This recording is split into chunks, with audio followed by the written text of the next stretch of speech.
Ok, olha, sejam todos bem-vindos aqui a mais um episódio, desta vez aqui com o Kelvin da Nilg AI, que nos vai trazer aqui um tópico que está muito quente nos últimos tempos, mas que aqui o Kelvin também nos vai explicar que não é assim tão recente esta tecnologia. Por isso, Kelvin, olha, obrigado pelo aceitares aqui o teu convite, e antes de mais queria começar precisamente por este tópico, não é?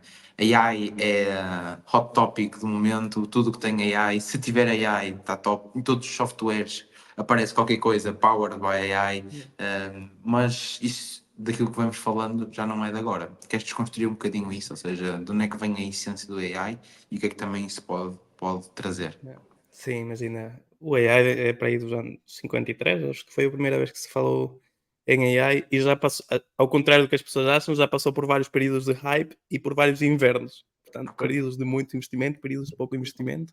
Uhum. Ehm, Fundamentalmente o AI sempre tentou replicar o cérebro humano e afins, mas eu acho que isso é completamente inútil enquanto definição. Acho que a única definição útil do AI é o AI é igual a previsões. Uma previsão não é outra coisa que um dado que eu não tinha acesso, passei a ter acesso, portanto tenho mais dados e com mais dados posso tomar melhores decisões. E isso tem-se mantido verdade em 1953, 54, quando começamos com AIs, Expert Systems e afins, até agora, ok? Com todos os meus sistemas de recomendações e afins. O que é que mudou, diria eu?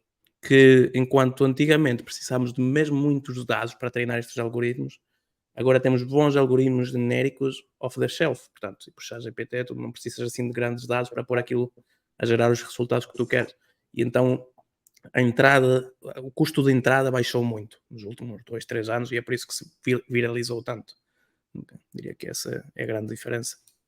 Ok, boa. E a nível de AI, inteligência artificial, por exemplo, o motor de sugestão do Google não é um AI? Podemos considerar que é, imagina. Vou-te pôr exemplos do dia a dia de hoje. Eu quase que 100% tenho a certeza de que hoje já trabalhaste para aí com 20 ferramentas que usam AI. Por exemplo, imagina, tu acordaste e o telemóvel foi passando do ecrã quente para o frio, não é? A cor. Essa Uhum. detecção da tua atividade é um AI que está para ver se tu estás acordado ou estás dormido, não é? Estás a dormir. Sim, Depois sim, no sim. Instagram, enquanto estás a scrollar, ele está-te a sugerir coisas que são interessantes. Isso é um AI. Ok? AI, ok, ok. Depois a tua câmara, imagina, não sei quanto é que custou o telemóvel, mas posso-te garantir que tens um telemóvel de merda, no sentido que tu pagaste versus a qualidade da câmara que tens. Tens uma câmara tipo de 24 megapixels, telemóvel de 400 paus. Como Yeah. é que se consegue isso? Com Super Resolution. O que é que é a Super Resolution? É previsão de pixels, onde não usar.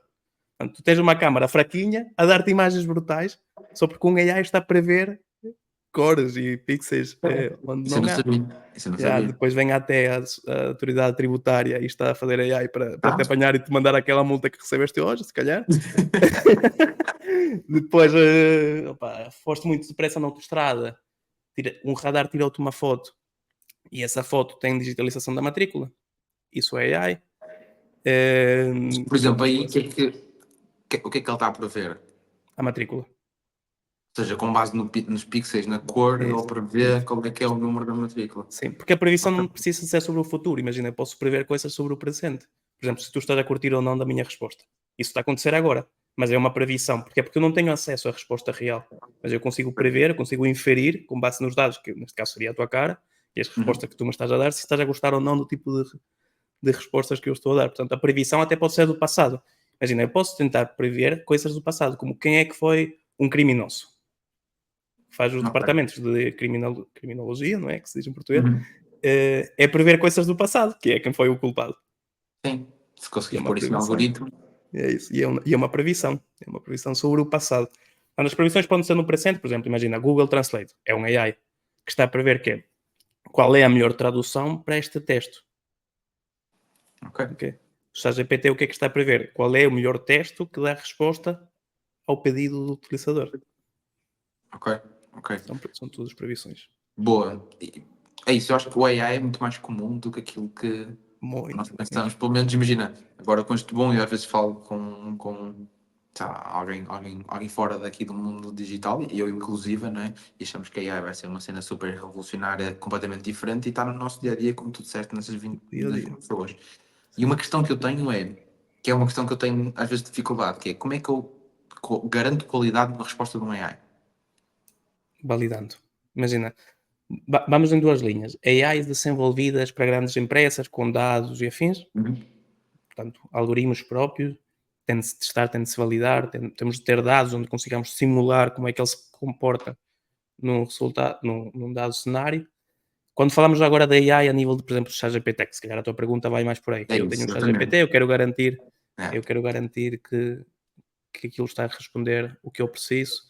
Nós temos tipo, a nossa regra de copywriting para AI, porque afinal o prompt engineering não é outra coisa que copywriting para AI. Eu quero garantir Ok. uma transformação que o AI faz o que ele me diz. E eu tenho basicamente 6 regras que eu aplico. A primeira é definir o role, que é és um perito em marketing digital, és um médico, portanto, o que é que ele, qual é o papel que ele está a fazer. Depois definir a tarefa. E temos de ser tão específicos quanto possível, sem ambiguidades. Isto é verdade para a AI como é verdade para pessoas. Se tu queres delegar uma coisa na tua equipa, mais vale definir bem a tarefa sem ambiguidades. Se Sim. queres que ele te faça o que tu querias, não é? Muitas vezes ele não dá-nos uma resposta que não gostamos, não porque a resposta esteja errada, mas porque não fomos claros no pedido. Certo. Depois, costumamos colocar o formato da saída. Tipo, olha, eu quero isto neste formato. Porquê? Porque isso nos garante que podemos depois integrar essa saída em automações. Okay? Porque se eu sei o que estou à espera, sei como é que eu posso reagir com base nessas respostas. Normalmente tento pôr tanto contexto quanto possível, ok? Esse é o Uhum. ponto número 5. E contexto, o que é para mim contexto? Imagina que tu estás a pedir para ele gerar uma newsletter. Pronto, coloca o manifesto da empresa, missão, valores, eh, visão, código de éticas, slide decks, portanto, todo o contexto, todos os dados que suportem uma melhor previsão. Relembrando tudo que o que ele está a fazer é prever e a previsão é tão boa quanto o contexto, quanto a evidência que tivermos. Ok? Uhum. Portanto, o maior contexto possível e finalmente dar os detalhes específicos da tarefa, do género. Esta newsletter vai ser sobre A, B, C. Ou, um bocado, esses são os seis passos que fazemos para Ok. escrever um bom prompt. Okay? Para escrever um Ok. bom. Então, basicamente, tipo, a única maneira de validar se está certo é antes dares um bom contexto, não é? É contexto. Porquê? Porque estes modelos são que chamamos caixas pretas, portanto, caixas negras. Nós não sabemos a ciência certa o que é que está a acontecer lá dentro, ok? Portanto, eu Não não sabemos. consigo, não Como sabemos. Tipo, assim? Não sabemos. não sabemos, portanto, imagina, nós sabemos, pá, não quero entrar muito em tecnicismos, mas nós sabemos como é que a informação flui, mas não sabemos a relevância que ele está a dar a cada touch point. E aquilo são redes gigantes, portanto, eu não consigo ir lá ver e dizer, olha, isto está a passar por aqui, está a reagir assim, portanto, uma vez treinados, nós validamos que aquilo funciona bem, mas tu não tens garantias que ele vai funcionar sempre bem. Aliás, os modelos de AI vão falhar sempre toda a vida. Esqueçam um modelo de AI que responda a 100% das vezes de forma correta. Ah, Porquê? Porque são modelos probabilísticos. Eles dizem, a probabilidade deste ser a resposta é esta ou esta, portanto sempre vai haver uma taxa de erro, até porque eles estão feitos para resolver tarefas com incertezas. Percebes? ok. Tipo, autonomous driving é uma tarefa com incertezas. Tipo, alguém se pode atirar no meio da rua, pode uma estrada estar cortada, podem haver incertezas e não há uma resposta correta. E é por isso que sempre os veículos autónomos vão falhar. Sempre, sempre. Eu não vejo um futuro onde a taxa de erro dos veículos autónomos seja zero, a não ser que eliminemos a incerteza. E eliminar a incerteza seria reconstruir as cidades por completo para estar num ambiente fechado. Isso não vai acontecer, Sim, sim, certo? estou a perceber. Tipo, as estradas estarem fechadas e não passarem carros, não passarem gatos, não É passarem isso. cães. É isso. E todos os veículos estarem no mesmo sistema, pá, e mesmo assim vais ter incertezas do género. Um veículo avariou. Okay? Sempre tens variáveis externas. Portanto, Uhum. sempre vais ter erros em qualquer modelo de AI, seja o ChatGPT, seja Autonomous Vehicles, seja o que for. A pergunta é se essa taxa de erro é maior ou menor do que o teu processo atual. Okay? Ok, E depois, quais são os mecanismos de mitigação de risco que tu tens nos casos em que falha? ok, estou a perceber. Eu acho que Eu consigo perceber isso, ou seja, por exemplo, imagina numa empresa, pronto, está tudo bem, ou seja, não é uma decisão que afeta ahm, um, um, alguém, uma vida, não é? Mas, por exemplo, autonomous driving, não é? Já é uma decisão, já é uma incerteza que, em caso de erro, pode afetar uma vida, não é? yeah. Ahm, Só que tu estás sempre a afetar vidas, imagina. E esse é o trade-off que as pessoas não gostam de fazer. que é qual é a taxa de erro atual, porque é mentira que os humanos são bulletproof, os humanos também têm uma taxa de erro na Eu acho que sim. condução, e é o mesmo caso nos médicos. Imagina um tratamento, opa, Pois. o algoritmo está a errar em 5% dos casos, e o médico, quantos casos é que erra? Também erra. Certo, mas eu percebo que tipo, um humano tem sempre uma ética por trás, Yeah. não é? Tem Sim. uma ética e uma deontologia por trás, Yeah. que um AI se calhar não tem. E aí é que está a parte difícil de pôr AI na prática, que é gerar previsão é fácil. A probabilidade do paciente ter cancro é tanto, pronto, isso é fácil. O que é difícil é sentar todos os stakeholders numa sala e decidir qual é, imagina, o peso de errar e de mandá-lo um doente a casa e que ele morra passado um mês, ou dar um tratamento em excesso a essa pessoa e que depois a outra não o receba. Está?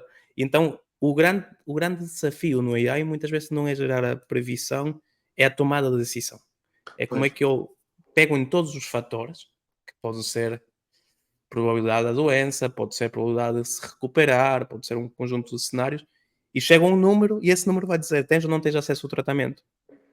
Atenção que isso já acontece agora. Agora nós já temos protocolos de como é que um paciente avança ou não no, na pipeline médica, de rastreio, Sim, diagnóstico, etc.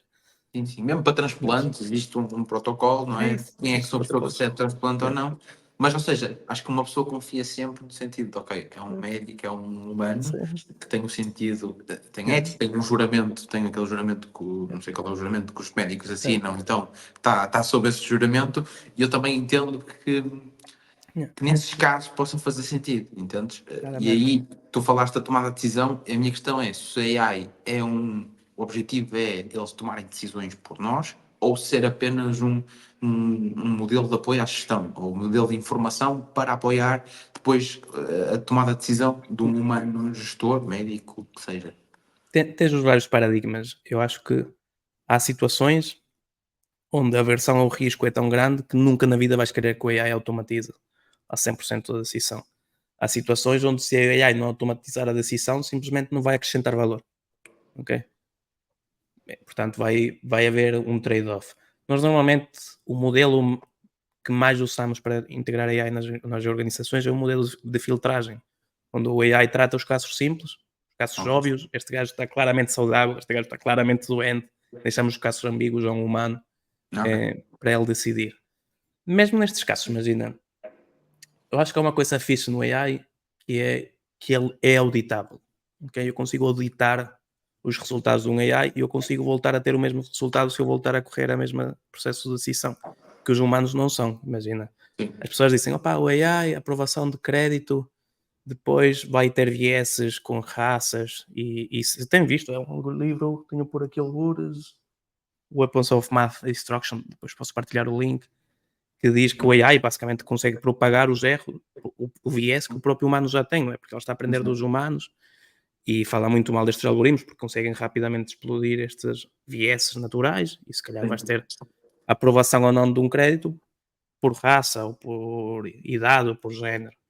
Eu digo, é verdade, mas se o algoritmo aprende isso é porque as pessoas já estão a fazer isso, ok? Porque as pessoas já estão a dar crédito de uma forma enviesada. Certo. A única diferença é que eu consigo auditar o AI. E se eu consigo auditar, consigo corrigir. Ok. Enquanto que a pessoa diz, não, pá, eu não estou a enviesar nada, estou a contratar de forma standard, tipo, eu não quero saber de género, não quero saber de idade, não quero saber da religião, mas eu não consigo auditar a 100% a pessoa, não é? Não Sim, consigo, sim. Sim. Ok. E no AI consegues auditar. Ok. yeah, eu consigo pegar na mesma decisão, na mesma previsão do género. Previsão de que este cliente vai pagar. E eu consigo mudar o género e dizer, a probabilidade subiu ou baixou? Tipo, a probabilidade baixou. Então eles têm um bias, têm um bias para o género. Pronto, vamos lá Ok. corrigir isso. Cor, Mas, mudo cor de pele, mudo, está a ver? Consigo auditar e corrigir. sim, mas nesse exemplo, por exemplo, quando tu se fosses montar um modelo de AI para a aprovação de crédito de um banco, não é? Tu ias, calhar, ias pegar nos dados todos passados. Yeah, Dados não só do banco, como demográficos, não é? E naturalmente, historicamente, não é? O homem acaba por receber mais ou ter mais poupanças como a mulher, não é? isso não ia entrar, tipo, não ia entrar em conflito lá está, esses tais. Ou seja, é bias, mas tipo, não, porque aquilo é um modelo de risco, não é? E se avalia risco, e se historicamente os homens recebem mais que as mulheres, se aparecer um homem, se calhar com o mesmo salário, ou melhor, um homem com mais salário que uma mulher, ou com o mesmo salário, será que o risco não acaba por ser, com base no histórico, não é? Maior em aprovar um Sim, crédito claro. para uma mulher? Eu, e isto vai ser muito controverso, mas eu estou ok com que o AI tenha determinados sesgos. Por exemplo, eu estaria ok com que um AI diria que a minha probabilidade de ser narcotraficante é maior porque sou venezuelano. Ok? Estou ok, tipo, faz parte, é verdade. Imagina, eu sei que os tigres são perigosos, não me aproximo um tigre em média. Podem haver tigres fofinhos. Mas há determinados vieses que isto é muito controverso. Sim. Mas eu estaria ok com que eles existissem, desde que a taxa de erro seja a mesma nos dois grupos. Ok. Ok? Imagina, eu estou ok com que por ser venezuelano o algoritmo diga este gajo é maior risco, vamos fazer uma inspeção mais detalhada. Agora, não estou ok se ele tem uma taxa de erro 2 vezes maior em mim do que em outro grupo. Ok. Está bem. Ok? No mesmo caso, por exemplo, o que estamos a falar é a aprovação de crédito. Vamos dizer que os homens façam mais default nos pagamentos do que as mulheres, porque são, não sei, tendem a ser mais arriscados, o que for. E então, imagina, as mulheres são mais certinhas nas contas e elas fazem menos default. Portanto, se é homem, tem maior risco, e, portanto, vou aumentar o juro, por exemplo. Imagina, uma cena assim, boa de controvérsia que é para isto fazer bons clipes, Isso. ok? Pronto, imagina esse caso. Eu estaria ok, desde que isso represente a realidade, que é eu, na verdade, tenho maior risco, o banco está ok, não vai perder dinheiro comigo, aumenta-me a taxa de juro, mas não é um caso onde eu estou a ser afetado no sentido de eu não ia fazer default e o algoritmo tipo, teve uma taxa de erro maior em mim do que em outro. Desde que a taxa de erro se mantenha, eu estou ok com os vieses do AI. Há casos que claramente o AI não está a ter um viés porque o viés seja real, mas porque é uma variável que está a afetar Pois, o é essa a questão. resultado. Será que o viés humano não é com base em tendências históricas, não é? E será É, que isso então é realmente um viés ou é mesmo uma tendência, é, não é? É uma suposição, claro que isso também é controverso, não é? é, As suposições sobre o que é que determinado tipo de raça, de cultura faz, não é? Mas a realidade é essa. Lá está, tu, por seres venezuelano, naturalmente estás mais exposto, é, se formos olhar a isso, nível de é, vista geral, a um tipo de é. cultura de que se calhar eu aqui vi e cresci e fiz. Imagina, todos os vieses têm um motivo, têm uma explicação. Por Claro. exemplo, os judeus não comem carne e laticínios por. É um tema da religião, mas é tipo pela absorção do ferro, não é? Que é comprometida, não é? Sim. Ou tipo, os muçulmanos não comem porco porque fazia muito calor e é mais difícil de conservar a carne de porco e pode ganhar doenças.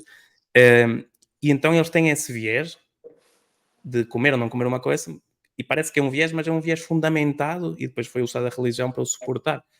Há casos do género, imagina. Os vieses de raça hoje em dia não fazem sentido. Mas historicamente podia fazer sentido ter um preconceito com pessoas de outra região, porque as regiões estavam todas em conflito.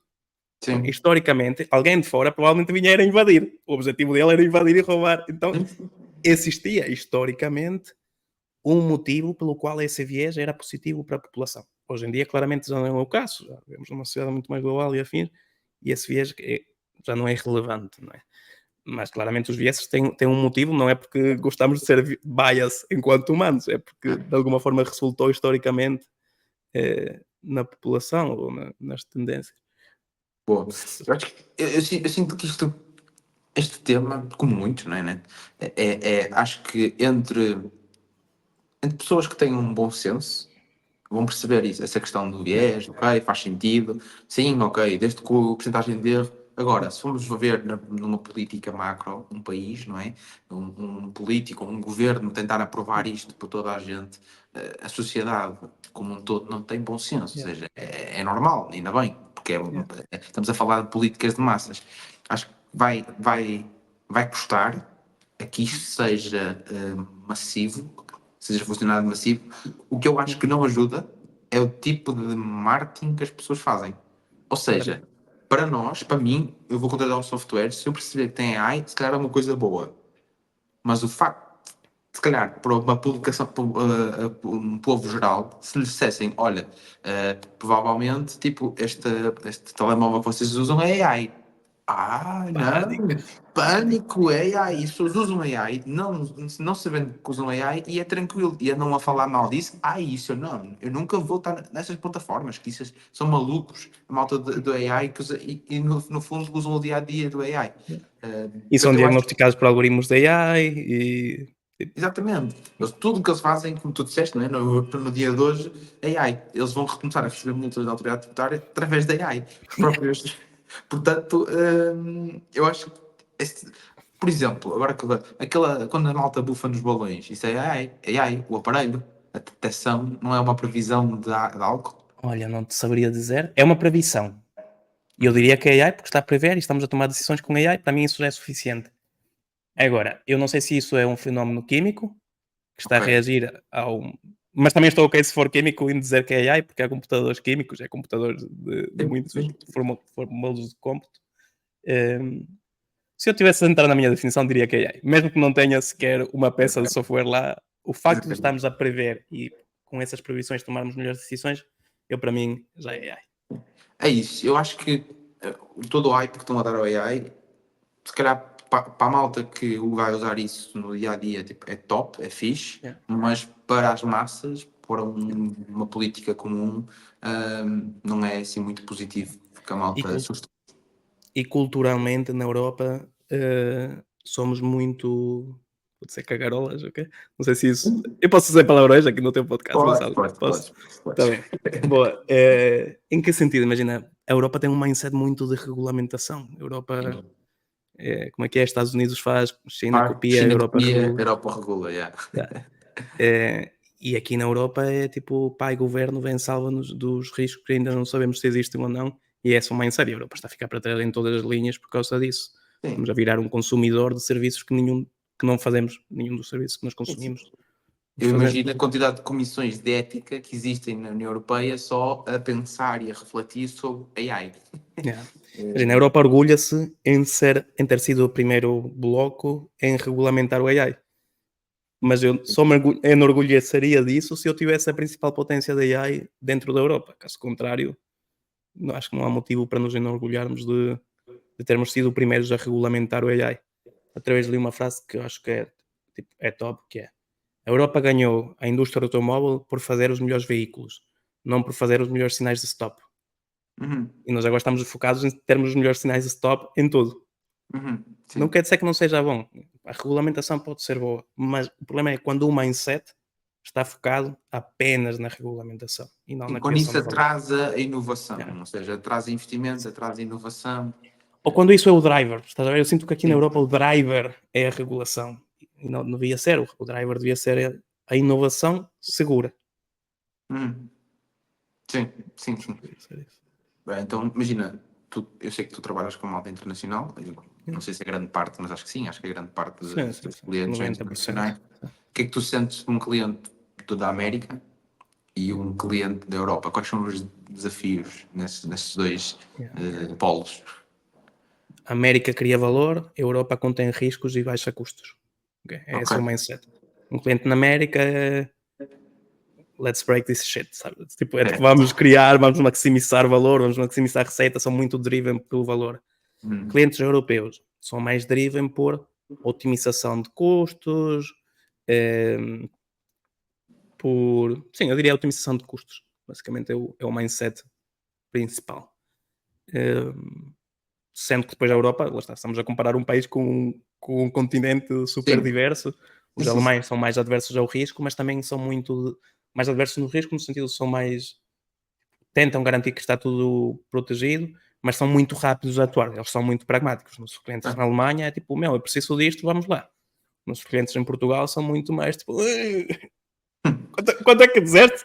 Quanto- Quantos zeros é que se tinha? Ah, dá ok. para pagar em quantas vezes? É mais difícil. Pá, então é preciso um trabalho de evangelização e depois os números na prática muito. Enquanto que os alemães são muito mais pragmáticos nessa lógica. Então os suíços nem se diga. Hum, Mas os americanos é literalmente... E os israelitas também são muito nesta linha. Nós trabalhamos muito com Israel e são muito criação de valor rápido, muito pragmáticos dentro desta linha. Boa, boa. Boa, Kelvin. E voltando ao início, o teu início, não é? Ou seja, tu vens da Venezuela, um país que está num regime ditatorial grande. De onde é que apareceu esta veia? Como é que vieste cá parar, não é? E depois onde é que apareceu o AI? E porque é que decidiste criar uma empresa focada em AI? Ok. Imagina, sou neto de portugueses, portanto, para mim eu era português. Estava na Venezuela e eu lá sentia-me português, aqui sinto-me venezuelano. Portanto, aquela incongruência que nunca acabas por ser de nenhum lado, mas tipo, no Natal era comida portuguesa, tipo... Eu dancei num rancho folclórico português para aí 6 anos, estando na Venezuela. Portanto, cultura portuguesa sempre. Em que cidade é que estavas na Venezuela? Como? Desculpa? Em que cidade é que estavas? Caracas. Caracas. Sim. A probabilidade era muito alta porque está muito condensado em Caracas, por isso Sim, é como Portugal, está tudo em Lisboa, não é? Vocês têm aqui uma frase que Portugal é Lisboa e o resto é paisagem, acho que é a frase. Nós temos um equivalente que é uma frase que é assim. Pois tu és daqui do norte, não sabes, mas a malta de Lisboa diz isso. Pois. Nós temos uma que é Caracas é Caracas e o resto é Cobras e Silvas, é qualquer coisa do género. Está muito, imagina, são países muito centralizados. Sim. E o resultado disso acabam por ser governos centralizados e autoritários, que é um bocado o que aconteceu na Venezuela, com uma degradação do país com mais petróleo do mundo, no país, se calhar, não diria o mais pobre, porque devem haver países mais pobres, mas claramente uma destruição total da economia. Total. E mais comunistas foram ficando e mais destruição, mais a economia foi sofrendo. Imagina, só para te dar uma hiperinflação. Okay? As pessoas não sabem o que é hiperinflação. Imagina, o meu carro em 2008 custou X, vamos dizer 40 mil libras, acho que foi na altura. No início da faculdade, ok? 2007. Quando eu acabei a faculdade, 5 anos depois, por esse valor eu só comprava 1 hora num parque de estacionamento.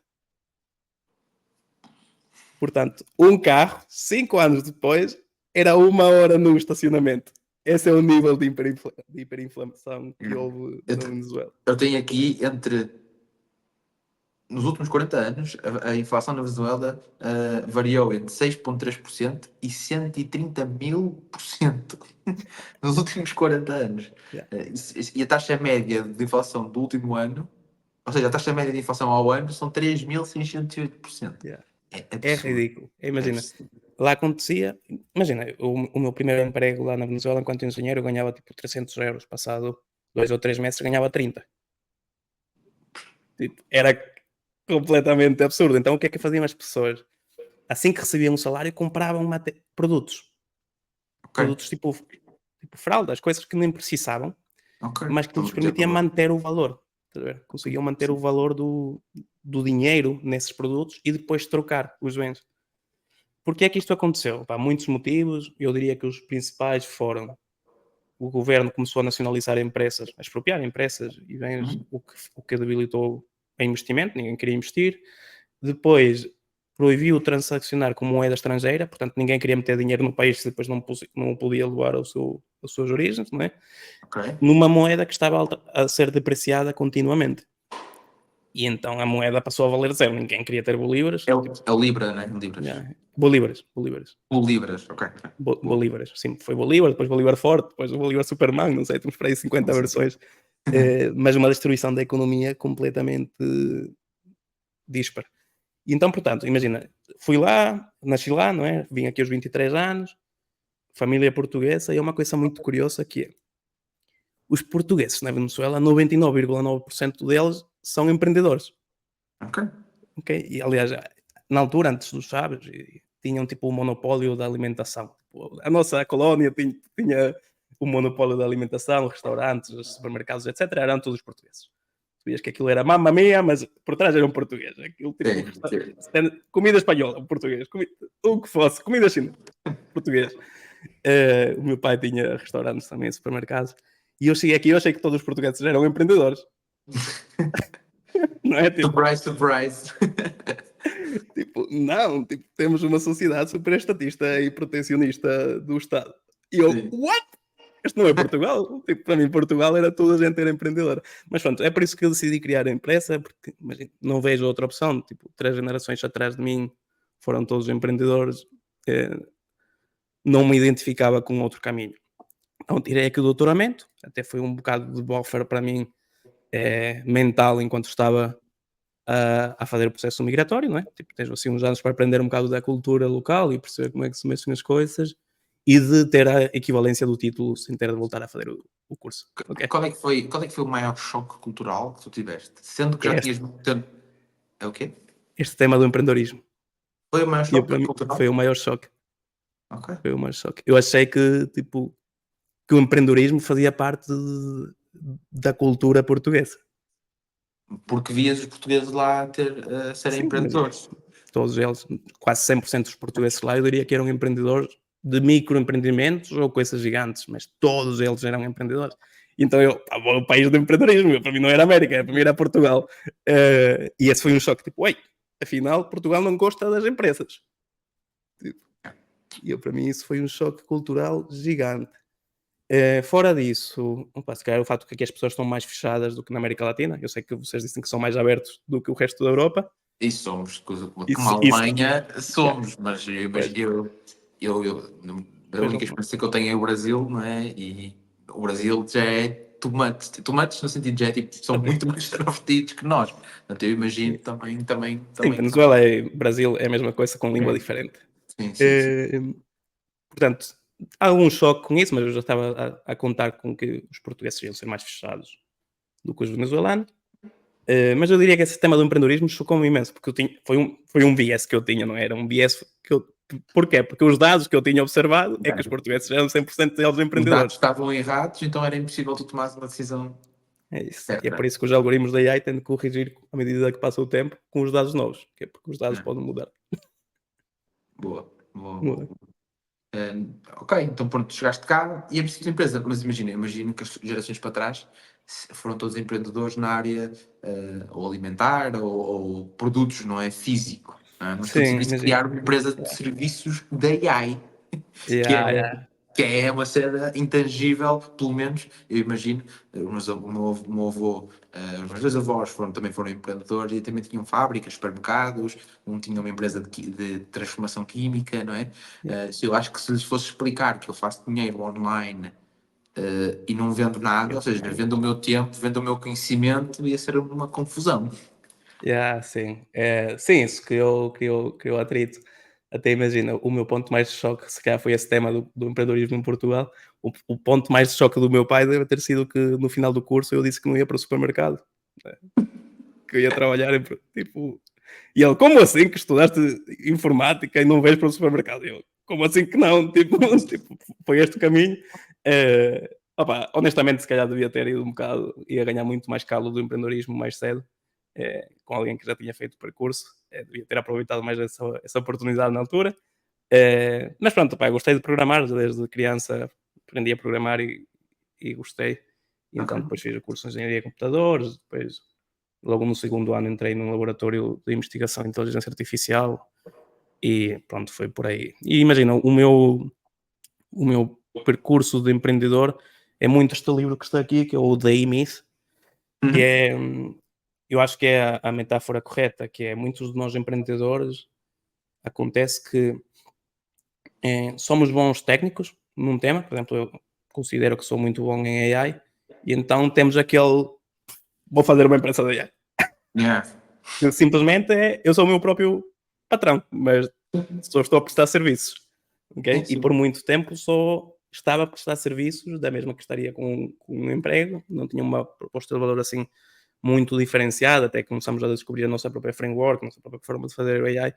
E, portanto, neste livro ele fala muito disso, os técnicos tendem a passar a ser empreendedores por 5 minutos, depois é só a trabalhar tecnicamente na sua área, Uhum. mas um bom empreendedor tem de ter 3 perfis, ou uma boa empresa precisa dos 3 perfis, podem estar os 3 numa pessoa ou em várias pessoas, que é o técnico, que é quem percebe da cena, quem sabe mexer na coisa, o empreendedor, que é quem tem a visão e quem tem esta visão mais de risco e de vamos apostar e vamos descobrir, e o gestor, que é quem controla que a coisa não sai, tipo, que as variáveis estão todas controladas.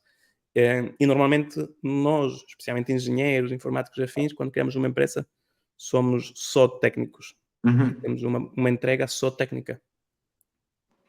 E como é que tu contornaste isso? Autoflagelação. Não. Não, custa-me imenso, imagina. Eu gostava de programar, eu era apaixonado por isso, Agora já não mas programa. chega um ponto que não consegues. Sim, é isso, é perceber que a vida é assim, imagina que se queres escalar o serviço, não vais ser tu a fazer. Porque chega um ponto que tu já és o gargalo daquilo que estás a entregar, mas vale delegar em outras pessoas e tu conheces as variáveis, podes mandar bitites, mas não vais ser tu a fazer. Mas ainda custa-me, não é? A forma de sair foi, não estou nos projetos. Foi um bocado essa a estratégia. Fugir dos projetos. Já não programo para aí há 3 anos, não sei. Ok, boa. E pronto, e tu então tens esta empresa, sempre foi esta, ou seja, sempre foi esta empresa, sempre foi. Sim, tem havido objetos brilhantes por aí. Os nossos. Sim, o objetivo, mas isso tem que ser, senão E, é tipo, e, e aí então alguém que sabe programar é tipo, oi, sabes o que era fixe? Um site que fizesse isto e um produto que fizesse isto. Já acho que já gastei mais de 70 mil euros em objetos brilhantes. Mas pronto, isso é outra história. É uma história que podíamos ficar aqui a tarde toda a falar em objetos brilhantes. Também tem aqui uns quantos. Mas ainda não dizemos, ainda nos obrigam a ir ao sítio assim e é melhor não, é melhor não. Vou-te ajudar a Bom, matar esses objetos. olha, e qual é que é, ou seja, continuando na história, né, qual é que é então, ou seja, onde é que te encontraste que agregavas mais valor enquanto Neil AI, qual é que é a vossa proposta de valor, sendo que lá está, todo mundo neste momento fala da AI. Imagina, nós queremos ser o standard da adoção do AI. O que é que isto quer dizer?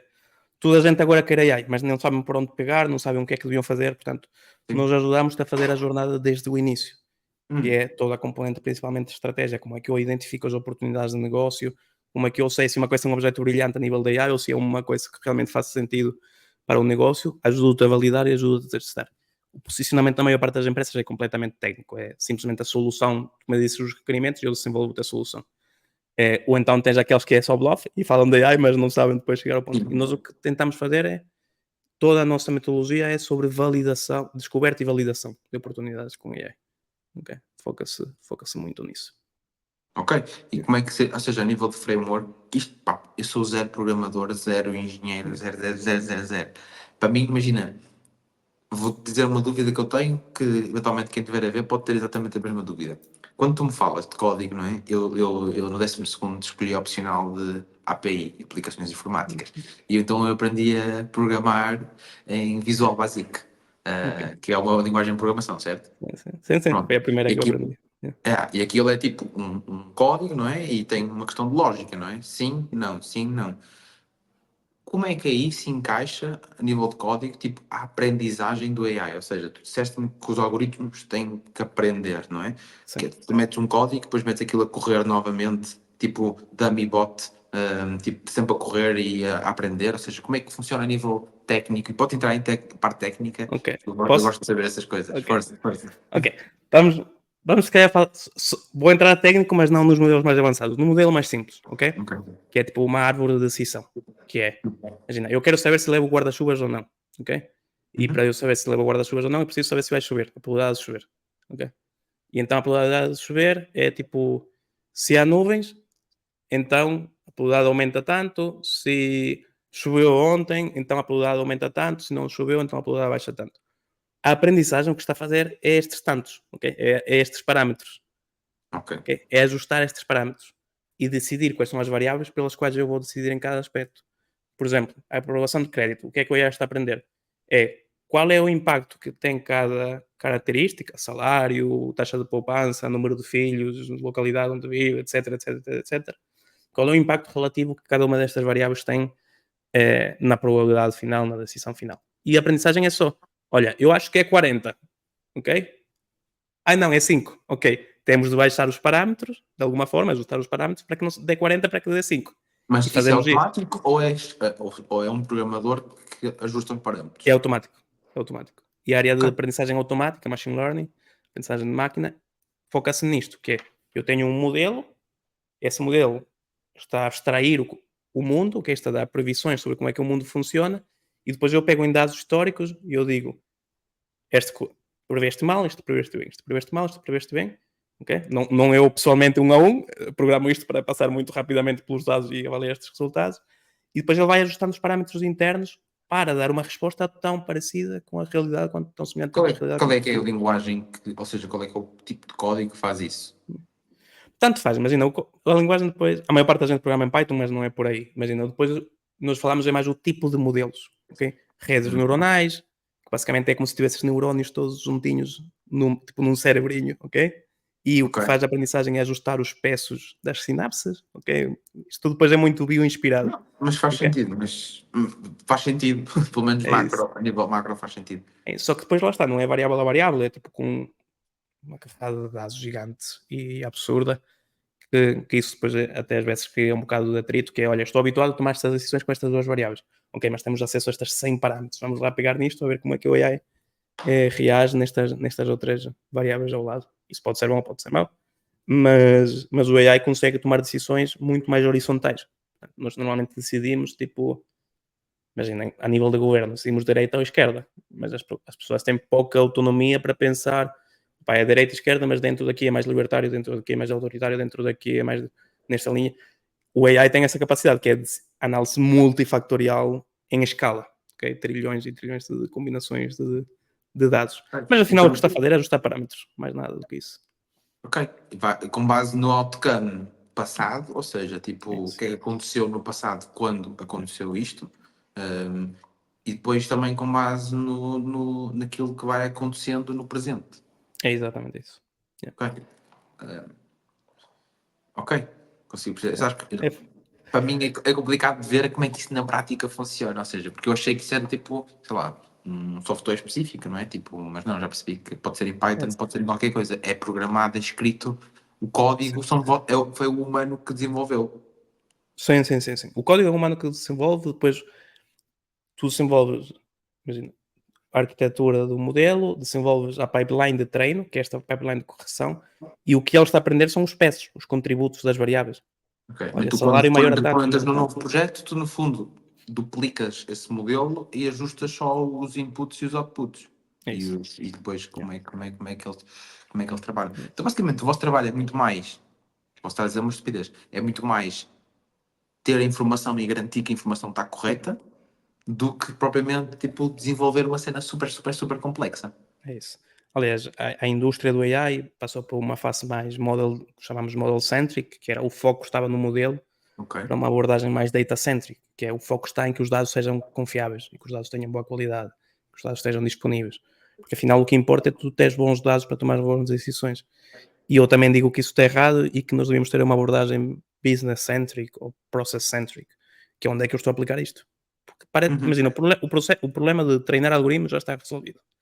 O problema de limpar os dados, não vou dizer que está resolvido, mas já sabemos como fazer. Uhum. Mas o grande problema é se realmente o problema é relevante ou não. Tipo, se a dor é real, como é que eu devia resolver? E aí Sim. aí é que devia estar O o que foco. resolver. E era isso a Yeah. minha próxima pergunta, que é com base nisso, como é que tu, ou qual é o problema mais relevante que tu resolves no AI todos os dias nas empresas com quem trabalhas? Dinheiro. Ok, Dinheiro. mas custos ou como fazer mais? Se for nos Estados Unidos é como fazer mais, se for na Europa é custos. Não, estou a brincar, Ok. imagina. Eu acho que o primeiro projeto que qualquer pessoa que entre em AI devia começar a fazer é a parte de upselling, churn prediction, sistemas de recomendação. Ok? Ok. Porquê? Primeiro, mexe logo com dinheiro, tu sabes qual é o retorno. Direto. Uhum. Pá, subimos a taxa de conversão em 5%, isso traduz-se em quantos milhares de euros? Baixamos o churn em tanto por cento, isso traduz-se em quantos milhares? É direto. Tipo, a pessoa não tem Uhum. de amadurecer muito a ideia para perceber como é que isso cria valor. Ok? Segundo, porque todos nós temos dados transacionais, desde o momento em que passamos faturas. Ok. Ok? Todas as empresas, não todas, mas especialmente não em Portugal, e muito especialmente não na Venezuela, mas todas as empresas faturam, ou deviam faturar. Sim. Portanto, tu tens o histórico de compra de todos os teus clientes e tu sabes qual é o seu ciclo de compra e tu sabes quando é que ele devia comprar, não devia comprar, com base nos dados que tu já sabes que ele comprou. E todos temos esses dados, porque todos temos um sistema de faturação. Ou Uhum. nem todos, estamos em Portugal com uma economia paralela muito forte, e na Venezuela nem falar. Eh, Mas esse é o primeiro ponto. Pá, é fácil encaixar isso. Depois tens coisas mais operacionais. O que é que eu digo? Pá, nunca entres por chatbots logo no dia 1. Não faz sentido, não vais ver o retorno do dinheiro. Aquilo não vai cumprir a tua promessa 100%. Tu não vais querer ser responsável pelos erros do chatbot. Se ele dizer, hoje é tudo de borla, hoje vou-te devolver 200% do que gastares. Tu não vais querer ser responsabilizado por isso. Portanto, não comeces por aí. Começa por onde há dinheiro, que é upselling, sistemas de recomendação, previsão de churn, cross-selling, etc. Ok. E depois sim faz o caminho todo ao resto da Portanto, tu organização. trabalhas muito com SaaS, Sim, e-commerce. sim, sim, sim, sim. São os principais? Mais ou menos, imagina, a saúde tem tido um peso importante da faturação, algoritmos para detecção de doenças e afins. Muito marketing, a otimização da jornada de cliente é claramente um ponto central. Depois temos trabalhado muito na indústria automóvel, portanto, otimização de processos dentro da indústria automóvel. Mas Mas sim, o aí já é ponto de mais entrada, custos, não é? Já é aí já é mais. mais custos. Sim, sim, sim. Aí já é mais custos. Ok, tipo, tu vês, olha, imagina, eu tenho um orçamento e depois tenho o real, não é? E o AI pode Até é mais, por exemplo, provavelmente. imagina, na indústria automóvel, especialmente se estamos a falar de compra e venda de ativos de veículos, é qual é o preço que eu devia pagar por este automóvel que me garante a margem, ok? Por exemplo. Ou, imagina, no caso do manufacturing, na produção, é muito detecção de erro, portanto, quality assurance. Ou garantir que otimizo depois a jornada dos produtos e que tenho as máquinas 100% do tempo ocupadas. Portanto, não tem necessariamente a ver com compra e vendas, às vezes tem a ver com o processo em si. Ok. Com, Sim, sim, a parte humana. yeah, sim, sim. E toda a logística é muito fácil de otimizar e ter margens Eu rapidamente. sabes que o meu pai é professor universitário de gestão logística, não é? Muito associado à Ok. logística, não é? E ele leva-me bastante vezes e falamos muito da parte logística, por exemplo, os armazéns da Luís Simões, não é? Yeah, Que são armazéns gigantes, não é? O próprio IKEA Industry, que nós yeah, também já fomos visitar. Outro dia o meu pai até foi visitar a fábrica da Superboc, do grupo Superboc. E aquilo é absurdo, não é? É absurdo a quantidade de decisões e pequenas coisas que otimizando dá muito yeah. dinheiro depois de fora. É com esse tipo de. É neste tipo de. A logística é um mercado onde tu olhas, onde Sim, vocês sim. estão muito. Nós não estamos tanto, mas o AI como um todo está muito. A parte de Ok. logística entregas está muito. A parte da produção estivemos já muito envolvidos na parte de predictive maintenance, Uhum. portanto, quando é que as máquinas vão falhar, etc. Muito na parte de previsão da procura, para eu perceber, imagina quanto é que eu devia produzir, ok? A decisão mais simples que se toma todos os dias é quanto é que eu devia produzir. Em, Depois a parte toda de design de produto, também já fizemos aí algumas coisas e quality assurance. Imagina, o processo de garantia de qualidade não é outra coisa que tomar uma decisão para cada produto, que é este produto Uhum. está bom ou não está bom. Okay? Antigamente Sim. eram umas pessoas que faziam uma inspeção e depois agora é tipo uma pessoa que faz uma inspeção um em cada 1000 e acreditamos que é Isso um em cada 1000 é representa, suficiente, é isso. isso representa o lote todo. Yeah. E se tivermos AI, ele consegue fazer avaliações em os 100% da produção. Ok, boa. E vocês são quantas pessoas na equipa? Sete? Oito? Full time agora somos 6 e depois temos freelancers Ok. a trabalhar Ok. para nós. Ah. O que é que, ou seja, o quão fácil é uma grande consultora, não é? Tipo das Big Four, adaptar-se a este modelo, não é? E conseguir, tipo, ter uma parte do mercado. Ou Não, seja, não qual é, gosto o de que é falar que mal isso... dos, é isso, não gosto de falar mal dos concorrentes, né? Ora, acho que é como tudo, imagina, as grandes consultoras estão em tudo e ao Em estar em tudo. tudo também não estão em nada, não é? No Ok. sentido, sim, elas vão te dar uma solução, mas é aquele PowerPoint que dá para tudo, mas tem um papel importante, é são uma one stop house, não é? One stop Uhum. shop para serviços de consultoria. Nestas áreas, acho que vê-se muito o que acontecia também no passado noutras áreas, que é boutique consulting firms Sim. especializadas naquele nicho, que depois prestam serviço às grandes consultoras, tipo as Ok. Big Four. Tu Ok, é um trabalhas com bocado. consultoras? Sim, sim. Ah, ok. Sim, sim, sim. Ah, não sabia. Então ensina melhor. Acaba por, imagina, eu jogo, é da mesma forma que eu tenho freelancers, que eu não consigo ter todo o conhecimento do AI, então vou a uma boutique person que percebe Uhum. muito bem desta tecnologia específica que o cliente tem. Acaba por ser Ok. esse o jogo. Bom, como é que tu divides internamente a nível do organograma? Ou seja, tu já percebi que não estás na parte já saíste da parte tecnológica, não é? Como é que tu organizaste? Quem é que foste contratando primeiro? Ou seja, Yeah. contrataste um developer primeiro? Como é que foste organizando a empresa? Eu contratei como alguém que não sabia de gestão, então eu vou contratar mais Kelvin, ok? Ok. Mais desenvolvedores. Sim, imagina a equipa interna, a nível de desenvolvimento, do delivery, cada um deles atua como um account manager e integrador depois das soluções todas que se desenvolvem os freelancers e que desenvolvemos nós próprios. Uhum. Portanto, a equipa tem esse papel. Depois, do outro lado, temos o marketing, que estes últimos 2 anos, temos apostado fortemente com o canal do YouTube e afins, eventos, Tens mais é, de 100k, que já mais de 100 deve ter capas, passado. yeah, Deve ter 103, passado. yeah, 100, 103 113. mil, Boa. 103 mil no YouTube. Estamos muito fortes a nível de eventos, tipo, o meu objetivo é estar entre 18 eventos por trimestre a falar. E, portanto, temos o que é a parte de growth, que eu chamo growth, que é marketing e vendas, Uhum. está do outro lado. Depois temos o back office, legal e afins. Essa parte tenho suportado por freelancers, porque não faz sentido ter um advogado a tempo inteiro, ter um contabilista a tempo inteiro, Sim. eh, então acho que é um bocado a divisão standard de vendas, marketing, portanto o growth, delivery do outro lado e back office a dar suporte ao É. todo. Portanto, a Não estrutura tens em termos. ninguém tipo, não tens um CEO, CTO? A minha esposa é CEO, ok? Portanto, ela gera tudo que seja operações Ok. e depois dentro da equipa técnica tem um lead, que é quem dá apoio a todos os projetos.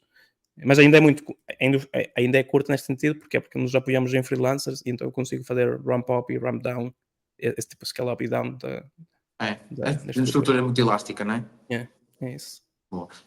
E agora pergunto-te, qual é que é o futuro do New AI? Ou seja, até onde é que tu vês isto a escalar? Qual é que é o principal objetivo? Yeah, imagina, Visão. a nossa visão é sermos o standard do AI. Ok. Portanto, sempre que alguém toma uma decisão de adoptar ou não AI, de adoptar ou não uma solução, segue a nossa framework, a nossa metodologia. Portanto, eu acho que isto vai passar por duas linhas. Primeiro é preciso claramente fazer crescer a equipa, fazer crescer a nossa pegada direta, portanto, os clientes que nós atacamos diretamente. Mas se nós queremos ser o standard, nós precisamos que os outros também usem a nossa metodologia e que os outros já conhecem, que os outros vivam a nossa metodologia. Portanto, eu acho que a longo prazo isto vai passar muito por uma lógica de licenciamento da metodologia, vai Ok. passar por uma lógica de, assim como tens SAP Consultants, Kaizen Consultants, enfim, tens malta licenciada para usar uma framework, eu gostava que as pessoas se licenciassem a usar a framework da Anil AI, que tivesses um Anil AI expert, que não era da Anil AI, mas que era certificado por nós Sim, nos certificado. processos. É isso. Sim, Portanto, eu isso acho é que esse interessante. é um caminho possível. O que é que estou a fazer agora para garantir que todas as empresas usam? Dou palestras em faculdades continuamente, garantir que mal eles saem, já entram no mercado de trabalho a seguir a nossa framework e a conhecer a nossa framework, canal do YouTube, garantir que toda a gente segue os nossos processos, portanto, muito baseado em conteúdo. Não descarto infoprodução, acho que é um canal fácil é um canal viável, não digo fácil, porque fácil não é a infoprodução, é um canal Sim, viável para garantirmos que nos tornamos o padrão da indústria, da sim. adoção da A AI. infoprodução até diria para developers, não é? É isso. Tipo, Sim, eu acho que ensinar, imagina, o meu target não é certificar. tanto o developer, mas é o product manager, o product owner, porque é ele que toma as decisões mais estratégicas a nível de que projetos é que deviam avançar, não deviam avançar, qual é o budget, qual não é o budget, como é que eu valido. Portanto, o nosso posicionamento tem estado muito mais virado para o product owner do que para o developer. Mas um Product Owner programa? Não. Depois o programador é quem implementa. Mas quando eu digo que queremos ser o standard do AI, não é necessariamente a nível de código e a nível estratégico. Quais são os Ok, primeiros use cases que tu devias tratar? Que dados é que tu devias tratar? A ok, nível legal, ok. do que é que tu devias proteger? A nível de negócio, imagina, qual é a jornada de adaptação? Qual é a jornada de validação? Qual é o budget que tu devias alocar em cada uma das faces? Portanto, essa parte mais estratégica. que é mais middle management, upper management do que o programador em si. Sim, são no fundo gestores de produto, não é? Tipo. É isso. Ok. Gestores de Sim. produtos, gestores de grandes empresas. Ok, ok, boa. Pá, esta cena da AI, a malta, pelo menos a mim, deixa-me tipo entusiasmado, estás a ver? No sentido em que posso fazer, mas honestamente ainda me deixa um bocado confuso. Yeah, a mim também. Entendes? No sentido em que, pá, eu até uso o chat GPT, mas às vezes eu olho para aquilo e fico tipo, mas não Yeah. confio, estás a perceber? Sim. Mesmo tipo, nós usamos aqui o Pipedrive, não é? E aquilo tem um sistema de AI, de predicting, não sei o quê. Pá, eu não uso aquilo para nada, porque não sei, tipo, não me dá ainda. Eu olho para aquilo e Confiança. tipo, não me dá confiança, não sei, está, pode ser algo dos dados, mas parece-me que ainda estão a tentar incutir demasiado. Todos os softwares que eu uso, Yeah. tenho, por exemplo, agora o software de email marketing tem um predictive Predictive sending. sending, exatamente. Pá, eu olho para aquilo e fico logo assim, será que É. aquilo está ok? Não está ok? Entendes? Olha, Por exemplo, nós fizemos um projeto de predictive calling para uma empresa grande que uhum, tem uma força de call center importante e fizemos uhum. a que horas é que eu devia telefonar a cada cliente, ok? E sim, Sim. aquilo subiu tipo 18% a taxa de atendimento, que depois se reflete em não sei quanto por cento na taxa de conversão, na taxa de vendas. Portanto, tem impacto, mas o marketing disso é difícil, não é? Tu convenceres as Pois, pessoas que é melhor, é difícil. é que imagina, uma coisa é um projeto feito por um consultor, não é? Específico, determinadamente, ok, eu consigo Yeah. perceber, mesmo que aquilo tenha um desvio inicial, não estar tão bem, Hum. porque está a aprender, eu consigo ter esse alinhamento de expectativas. Num software que eu compro e aquilo avalia pouco ou nada e já está a tirar, será que os meus dados são Hum. suficientes? Não são? Será que aquelas decisões são? Ou seja, quando é que tu sentes que vai ser possível tomar decisões com base em AI em SaaS, ou seja, sem ser preciso ir para um projeto específico? Imagina, o SaaS ou não SaaS vai depender um bocado de quão custom seja o teu processo versus quão genérico é que é, Uhum. ok? Uhum.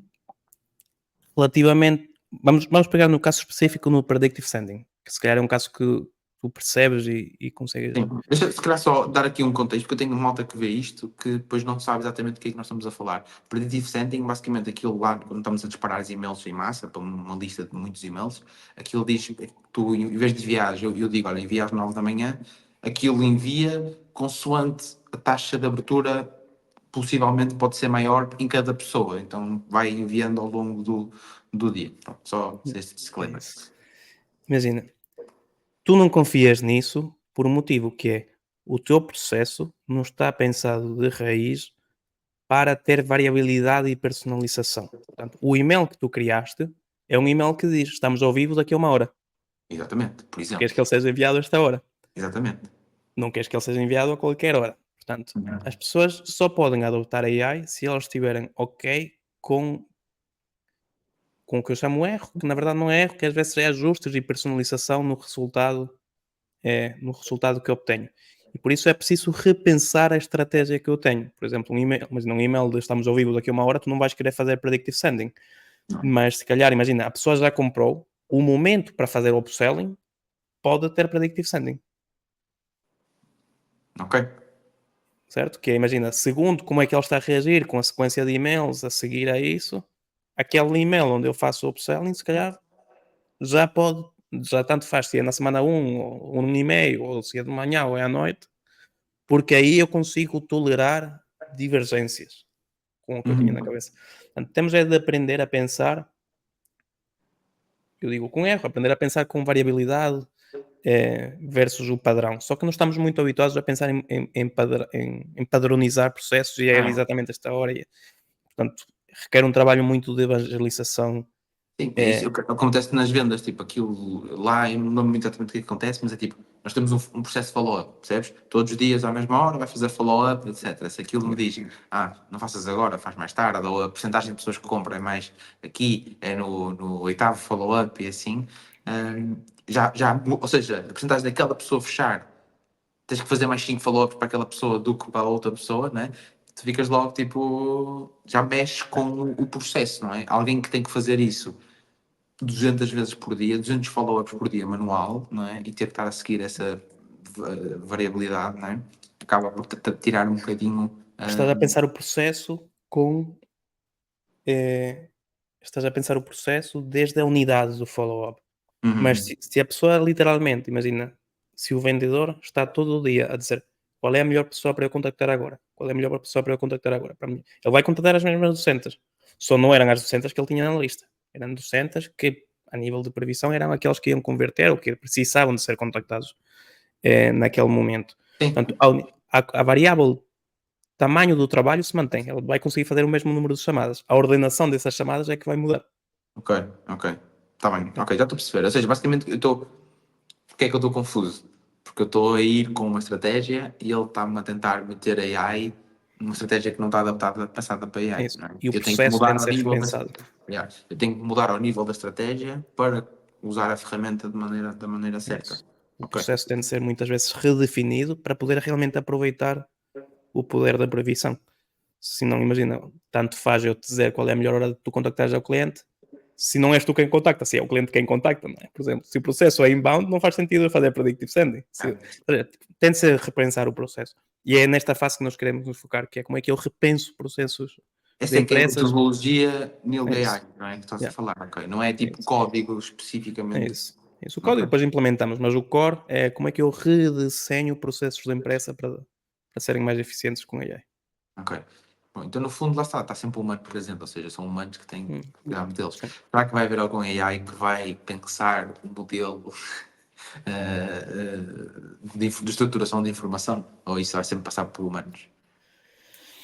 Mas ainda, no último episódio do nosso podcast eu falei disto com o David, que é o grande problema é que nós, enquanto humanos, não decidimos quais são as regras da nossa sociedade. Este tema de atribuir peças a matar uma pessoa nova ou 5 pessoas velhinhas com um self-driving car, Uhum. eticamente nós ainda não decidimos isso. Tipo, o que é mais vantajoso, ok? Estes trade-offs de tomada de decisão, para a maior parte dos problemas nós ainda não os resolvemos, e se não os resolvemos não os vamos conseguir passar a um algoritmo, a não ser que nós digamos o nosso North Star Metric enquanto pessoas é esta. Okay? É para isto que queremos otimizar. E então o AI vai começar a otimizar para isso. Sim, se tu disseres assim, olha, o nosso objetivo é continuidade de espécie, não é? Provavelmente ele vai escolher velhinhos, não é? Porque a É North isso. Star Metric deles é continuidade de espécie, então, ok. Mas é isso, aí, aí vai entrar uma Mas imagina, e se a conversação. criança for um bully? Exatamente, exatamente. Ou se a criança estiver doente, tiver uma doença grave É isso. e evidentemente não vai continuar. Pá, É isso. É é, difícil, não é? é É difícil difícil. tomar essas decisões. Sim, eu acho que como tudo, como a internet, como qualquer tipo de coisa tecnológica, não é? E não só, tipo, mesmo a história assusta as pessoas e deixa as pessoas sempre de pé atrás, cria viés, cria padrões, cria suposições, não é? E há sempre pessoas a ver contra e pessoas a favor. Claramente. Eu honestamente sou super a favor, tipo, de tudo, não é? Da inovação, porque se não houver malta a andar para a frente e a tentar fazer coisas diferentes, não é? Também não tínhamos luz, não tínhamos antibióticos, não tínhamos vacinas, porque Sim. houve algum maluco que decidiu fazer uma experiência qualquer, deixar uma placa de Petri aberta, descobrir que os antibióticos vêm dali, não é?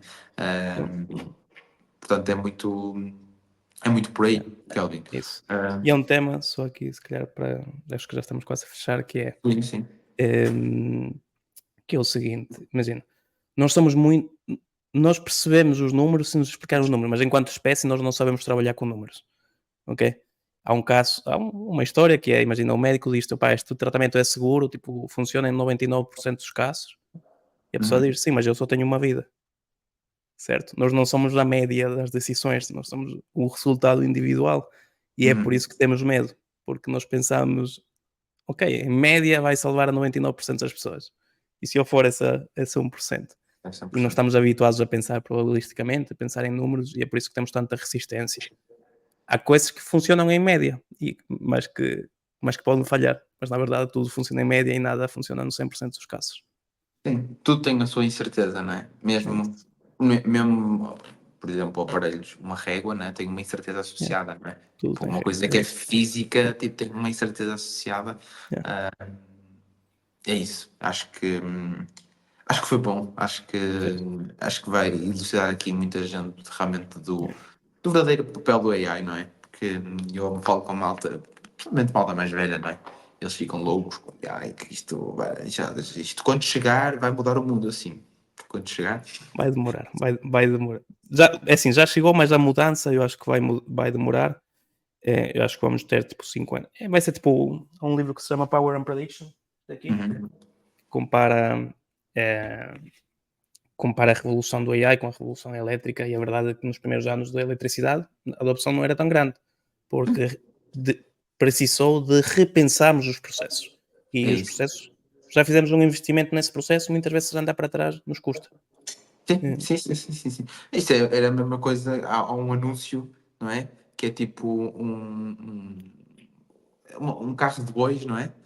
A andar, não é? E outro a andar com uma roda, não é? Que descreveu a roda, estás a ver? E eles a gozarem tipo com aquele roda, tipo que estupidez, não é? Tipo, e é a mesma coisa, tipo, se o teu cérebro não está a entrar, como eu entro nos nossos softwares, estou a entrar processualizado, padrão, e vem-me um gajo dar ali por variabilidade, não é? Eu não vou conseguir olhar para aquilo da maneira certa, não é? Tal como a Yes. malta antigamente olhou para os CDs, olha agora para Yeah. o iPhone, não é?